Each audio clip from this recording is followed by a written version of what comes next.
Hi there, I'm John Coyle, and my business is Caddy Daddy. My business is about selling vintage Cadillac parts and making people's dreams come true.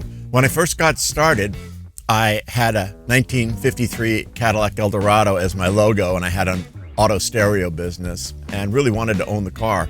So then I got a 1954 Cadillac. It was really hard for me to get parts, eventually bought a car, and then started parting it out on the side. At Caddy Daddy, you can pretty much get anything you want for your Cadillac.